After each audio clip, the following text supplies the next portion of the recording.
J'ai plusieurs fois tenté de reprendre le contrôle de cette chaîne de cinéma à coups de bouche à bouche en commençant des séries de vidéos comme Film Vu en 2014 que je pourrais totalement continuer techniquement, j'ai la liste entière sur mon portable mais pas l'entière motivation de mon côté.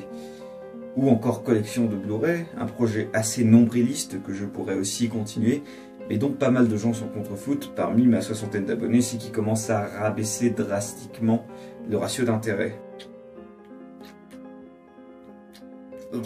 J'ai aussi sorti un album d'improvisation au piano avant de partir en vacances, mais tout le monde s'en fiche absolument.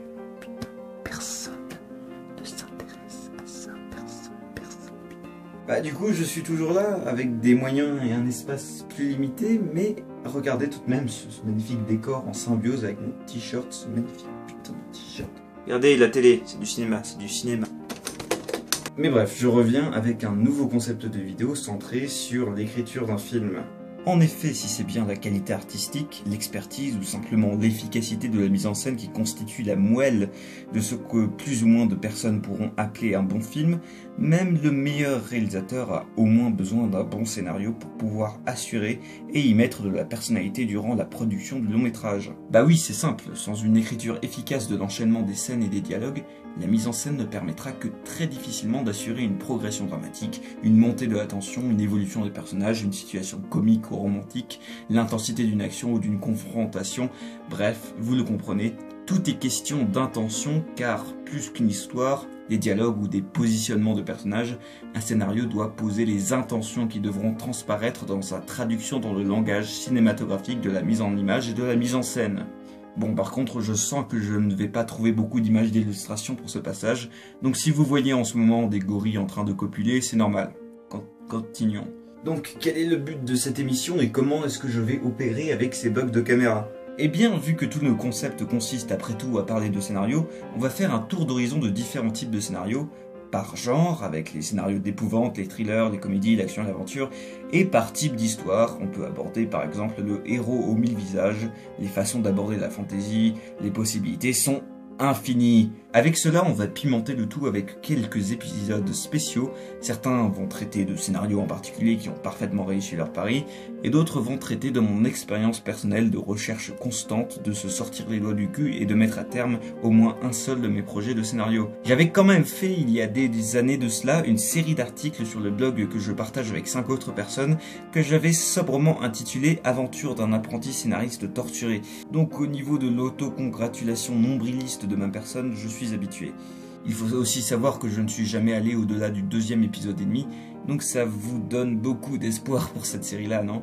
Et pour cette vidéo, vu qu'on parle d'écrire un film, autant poser les bases, c'est peut-être le pire accessoire que j'ai jamais utilisé. La façon de traiter l'écriture d'un film en France et aux États-Unis est bien évidemment assez différente. En effet, alors que c'est assez récurrent en France, il est assez rare que quelqu'un écrive puis réalise un film aux US. Une organisation qu'on ne retrouve donc que chez les réalisateurs indépendants ou chez des auteurs au style d'histoire très marqué comme Quentin Tarantino, qui écrit l'histoire et les dialogues de ses films. L'inconvénient, c'est donc qu'un scénariste américain doit se faire à l'idée que son script n'est pas forcément son bébé à lui. On ne compte en effet même plus les histoires de conflits entre les visions d'un scénariste et d'un réalisateur, comme dans le cas Alien 4 où le scénariste Joss Whedon, le même qui aura des problèmes avec Marvel sur les Avengers, s'est plaint que seule une minuscule portion de son script se soit traduit dans le film de Jean-Pierre Jeunet, ou encore pire, de conflits entre des réalisateurs et des studios par rapport au script, qui ont notamment empêché chez Marvel et chez Fox Ant-Man et le reboot des 4 Fantastiques d'être de bien meilleurs films. En France, ces conflits se posent un peu moins dû à l'absence de cette tyrannie des studios. Le cinéma populaire français a en effet moins d'ambition, surtout quand on voit les films français les plus vus de chaque année. Et ce n'est pas forcément ce qui m'intéresse le plus, que ce soit au niveau du scénario ou de la mise en scène d'ailleurs. Le château d'Harry Potter. D'Harry Potter, c'est vrai, nous gratte plus sombre. Plus sombre. Fast and Furious, s'il vous plaît. Fast and Furious, s'il vous plaît. Fast and Furious, s'il vous plaît. T'es où, papa? Où t'es? Les cinéastes français auteurs, quant à eux, comme le maintenant palmé Jacques Audiard ou encore une fois le plus stylisé Jean-Pierre Jeunet, n'ont pas de problème à écrire puis réaliser leurs films, auréolés par un grand succès critique et public ou une carrière internationale parfois plutôt bankable.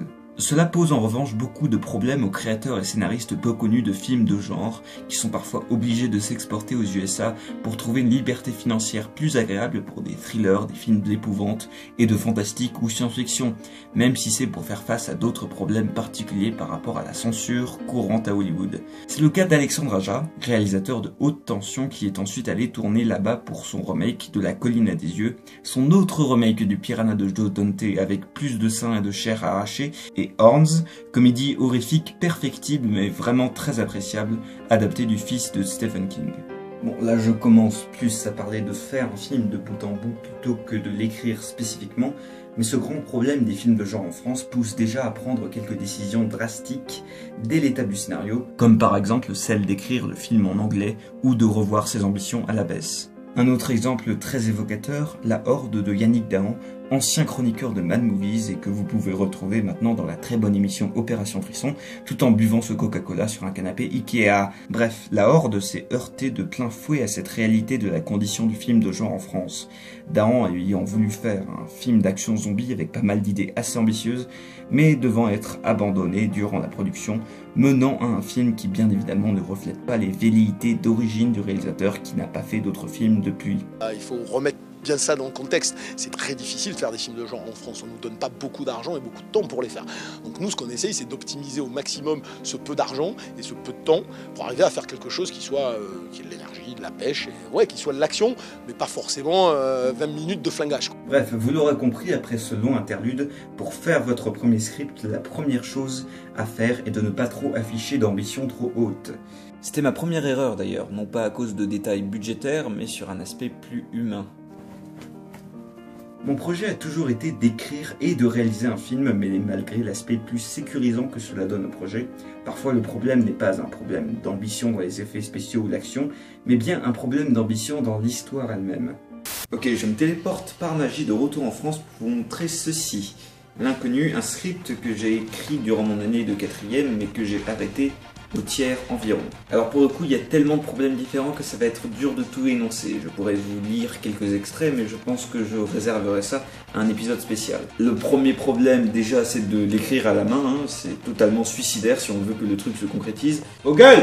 Deuxième problème, c'est de prendre autant de temps à l'écrire dans une période de temps où on devient plus mature, c'est-à-dire qu'en fait, à la fin, quand je lisais le début du script, je me disais que c'était mauvais et qu'il fallait faire un travail rétrospectif destructeur sur tout le scénario. Mais bien sûr, le pire problème, c'est la teneur de ce scénario, un truc choral avec une histoire beaucoup trop compliquée et sordide, une structure complètement baisée, des indications de mise en scène qui n'ont pas encore beaucoup de place dans ce type de travail et surtout la promesse d'un film de 4h30 parce que faire un tiers du long métrage en 100 putains de pages, c'est quand même complètement débile. Enfin bref, L'Inconnu, on y reviendra parce que c'est quand même modérément divertissant de baiser le cinéma et son propre travail. Enfin bref, je m'appesantis un peu trop déjà, donc pour finir, je vais m'attarder sur la forme plus que sur le fond en vous disant ce qu'est spécifiquement un scénario. Durant l'élaboration d'un film, long ou court, le scénario est bien évidemment toujours une base fondamentale de la production, mais son importance peut parfois varier. Le mot en lui-même est utilisé en premier par la Commedia dell'arte, qui l'utilise pour désigner un établissement écrit d'un enchaînement d'entrées, de sorties et d'actions exécutées par les personnages, décrivant l'intrigue de la pièce, à l'époque épinglée à l'arrière de la scène.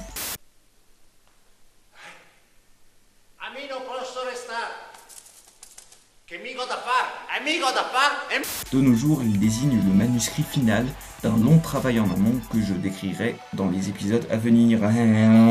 Pour avoir une illustration, je me téléporte de nouveau en France pour vous dénicher ceci.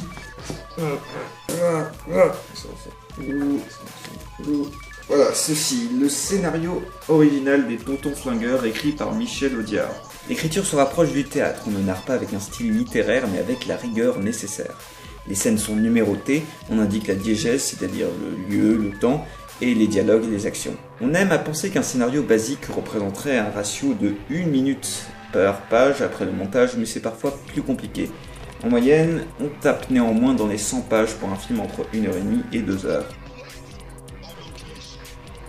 Mais bon, malgré les règles d'écriture et tout ça, vous écrivez votre truc un peu comme vous le voulez, en restant compréhensible pour les producteurs et les gens qui vont travailler dessus, et ça devrait passer.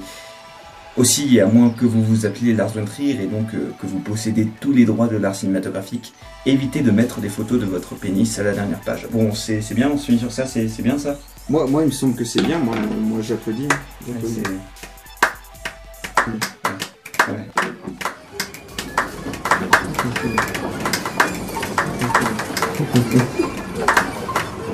Bref, pour cette série, je vais essayer de faire au moins 5 épisodes plutôt courts, ce qui me permettra de les monter plus rapidement, et d'enfin faire des vidéos concises sur une chaîne qui, je vous le rappelle, avant d'avoir ce nom plutôt ringard, s'appelait Cinexpress, bordel de queue.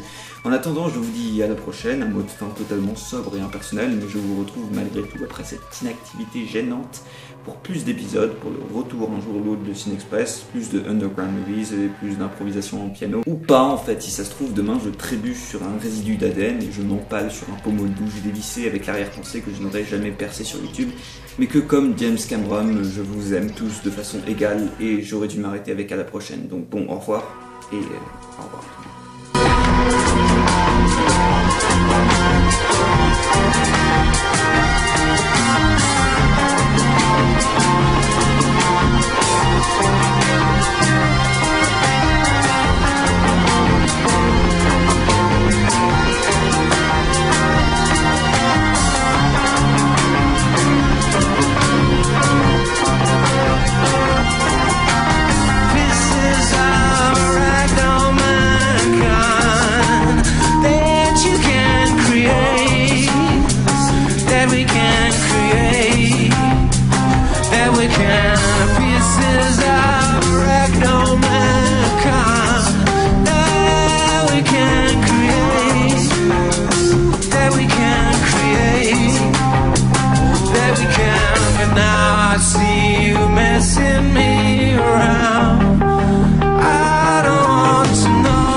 Messing me